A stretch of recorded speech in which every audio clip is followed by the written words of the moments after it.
Blessed Self in all, Namaste, Om Tat Sat. This is Swami and welcome to Spirituality and Vedanta Philosophy. Every week I'll be posting profound spiritual knowledge and insights that I have learned directly from my self-realized enlightened Guruji, Swami Jyotirmayananda Maharaj from Miami, Florida. So please subscribe to this channel and click the bell icon for updates to my regular videos. In today's video, we will discuss about the three obstructions that we have in our spiritual progress. So three major blocks that inhibit our spiritual progress to a great extent, and how should we eradicate or remove them. So those of you who know Kundalini Yoga, we can talk about that as well. But the three major impediments that we have are Mala, Vikshepa and Avarana. So Mala means impurities that we have inside our bodies, and we'll discuss that in a bit. Vikshepa are distractions that we have that don't let us progress as much as we would like to. And thirdly is Avarana, or a veil of ignorance that we have. So it's important, if we are serious spiritual aspirants on this journey to self-realization, that we understand what these three things are and how we should be using them in our daily spiritual practice and our life to improve our sadhana, for example. So Mala are impurities that we have kind of come in this human embodiment with. So they are called Kama, Krodha, Lobh, Moh, Mad, Matsarya. So Kama, I'll explain each one. So Kama is desire. So we always have desires and we are always trying to satisfy those things and they never end. So that's Kama. Krodha is anger. We get agitated, our senses get agitated, we get upset, we get angry.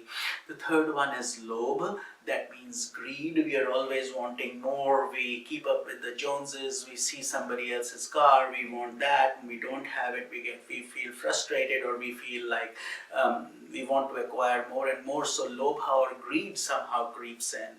And Moha is attachment. And we have talked about this in our other videos too, that we think that this house, this family, these things are only mine, and therefore you stay very compartmentalized and you build a form of attachment with those things.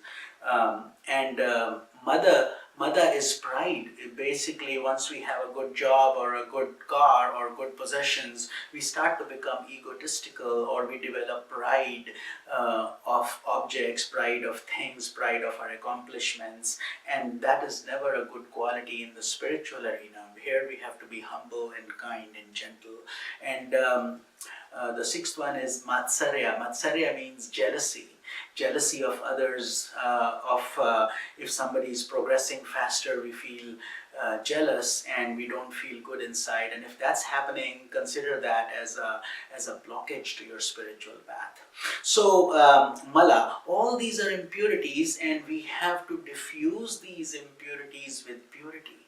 Because if we have anger, passion, greed, attachment, Matsarya, jealousy, all these things, they are retarding our spiritual progress. So as you evolve, you will become very mindful of these things, and you would value, in other words, you would value your peace more than you would value possessions and other things. So if that's starting to happen to you, think that you are rapidly advancing and that you are on the right track. But you will have to control these things, and we control them through Mala. So those of Mala means impurities, and that is the knot of ignorance that those of you who practice Kundalini Yoga, it's in your Manipur chakra, or the navel center.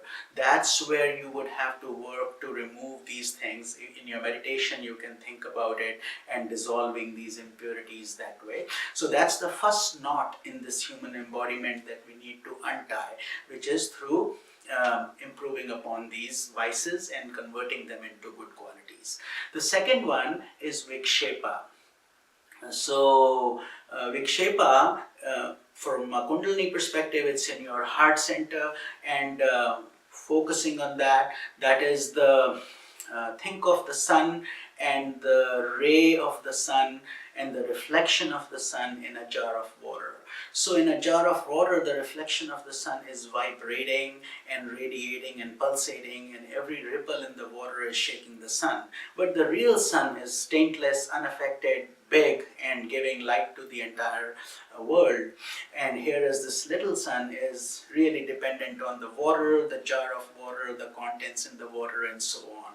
So, and when that reflects, that is called Vikshepa. So we consider ourselves, although we are part of that reflection of the sun, we feel distracted by the little things. So that is because our mind is not firm, not stable, not at peace. So little things tend to bother us.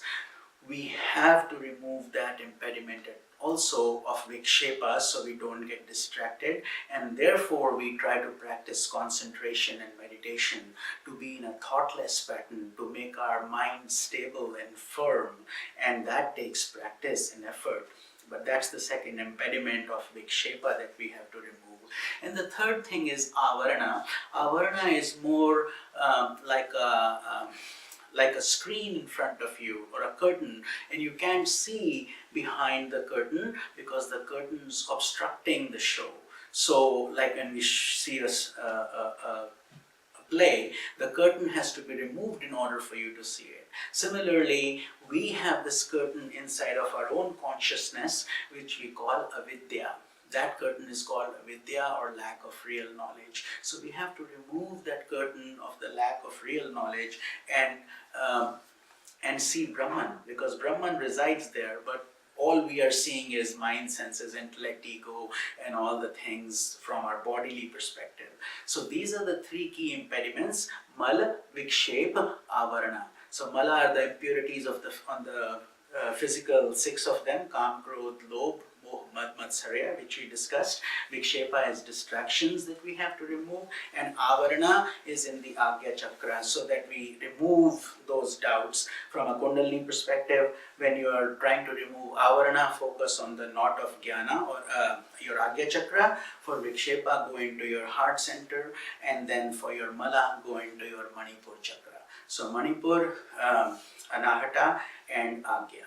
Hope that helped you. Hope that helped you understand the impurities and how you need to overcome them. This is Swami Nikhilananda signing off. Namaste. Divine blessings.